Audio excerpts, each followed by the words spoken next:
It's back to school time. Tuesday marked the first day of fall semester classes at the University of North Carolina, and Monday night was apparently some sort of impromptu orientation program, tearing down a campus monument known as Silent Sam, a statue dedicated to the memory of, quote, the sons of the university who died for their beloved Southland, 1861 to 1865, otherwise known as Confederate veterans. Activists pulled down the statue by rope, they stomped on it, they tossed dirt on it, all in a good day's vandalism before hanging up their revolutionary masks and calling it a night. This particular statue isn't new to controversy. The hostility that peaked on Monday night has actually long been in development. Last year, a UNC doctoral student named Maya Little was arrested after dousing the statue in red ink and her own blood. And similar acts of vandalism or more innocent opposition have happened throughout the decades since the statue's dedication in 1913. During the civil rights era of the 60s, there was activist protest of the statue in the form of poetry reading. After the assassination of Martin Luther King in 1968, activists smeared the statue with paint. In 2003, a UNC professor called for the toppling of the Silent Sam statue, just like the Saddam Hussein statue falling in Iraq at the time. In 2011, activists unveiled a mock historical plaque meant to highlight the statue's racist implications, and in 2015, someone spray-painted Silent Sam with the words KKK and Black Lives Matter. All of these cases happening in addition to last year's red paint and blood stunt, which was actually one of the reasons for Monday's protesting and eventual destruction. That activist Maya Little is facing prosecution for her vandalism, and the crowd gathered in support of her.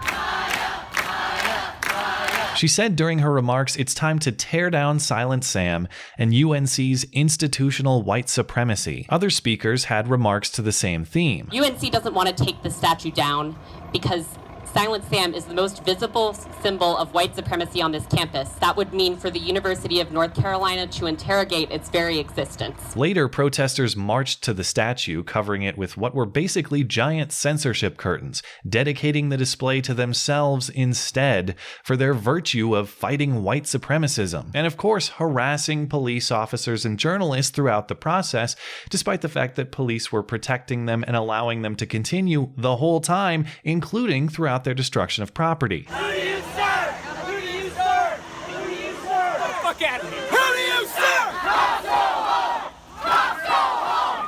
Cops go home! Cops go home! Cops go home! What's that? The school newspaper reports that protesters were chanting "Cops and the Klan go hand in hand," but I've not seen video of that. It's really frustrating to watch those of only the most radical perspective win the day through blunt force rather than due process. These protesters say Silent Sam is simply a celebration of white supremacism. One activist even put a noose around his head, pledging to wear it every day as a reminder of who the school is truly for. But that's not what the school says about Silent Sam. The school openly acknowledges competing interpretations of the statue. On its website, UNC says Silent Sam has long been the subject of a controversy that draws upon antagonisms that run deeply and are in many ways as complex as the causes of the Civil War itself. The chairman of the Monument Committee, Mrs. H.A. London, stated at the dedication, quote, "In honoring the memory of our Confederate heroes,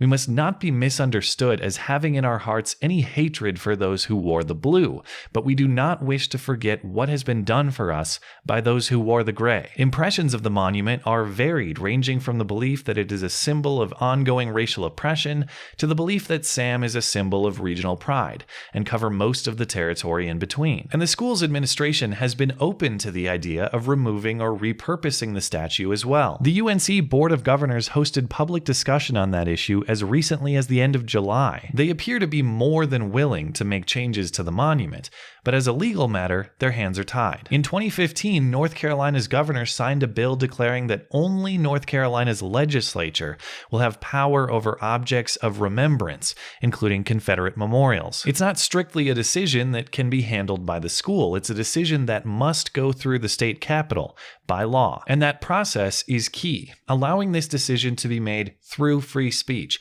through a representative delegation of the people. I don't agree with the perspective of these protesters, but I'm less frustrated with their viewpoint than I am with their tactics. On the issue of Confederate symbolism and memorials, there are three important questions to consider. The first is how these things ought to be interpreted. Do they represent heritage, history, hate, Some combination or something else? The second question is, with reference to that interpretation, what do we do? Do we leave them up? Do we move them to a more historical setting like a museum? Do we demolish them entirely? But the third and the most important question is, how should we decide these things? Should it be pitchforkian rule, may the purest outrage win? Or do we believe in a system in which everyone with an interest can speak, in which all perspectives are considered, in which the rights of everyone are respected and upheld, and in which the final decision is made through some sort of democratic representation? Oh, but the system perpetuates my oppression, these activists might say during their self-righteous demolition. Not really.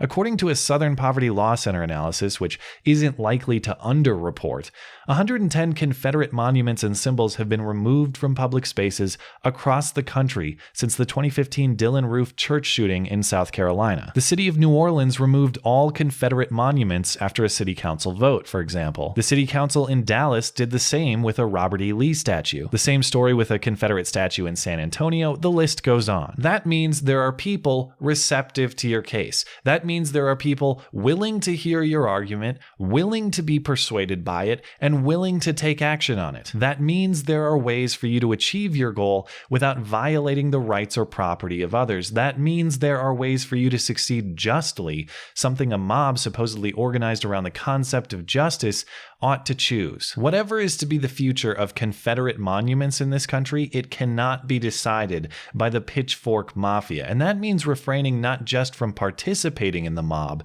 but from enabling it too. On Monday night, there was only one arrest on a charge of concealing one's face at a public rally and resisting arrest. School officials have condemned the incident and mentioned further investigation is pending, so I'm going to assume that police allowed this destruction to happen based on safety considerations, not political ones. Reports I see say there were about 30 police officers and about 250 protesters. Perhaps they were simply outmanned to stop this action safely. I hope those who committed criminal acts on Monday night face criminal penalties, no matter how virtuous they believe their cause to be or how much they bully others into calling it virtuous. If you oppose violence, do not act violently. If you demand justice, act justly. If you oppose mob mentality to the degree you tie a noose around your neck to symbolize your supposed mob victimization, don't immediately join a mob to victimize others. Convince them with your mind and your words and your arguments, not your pitchfork. And if your cause is so truly virtuous,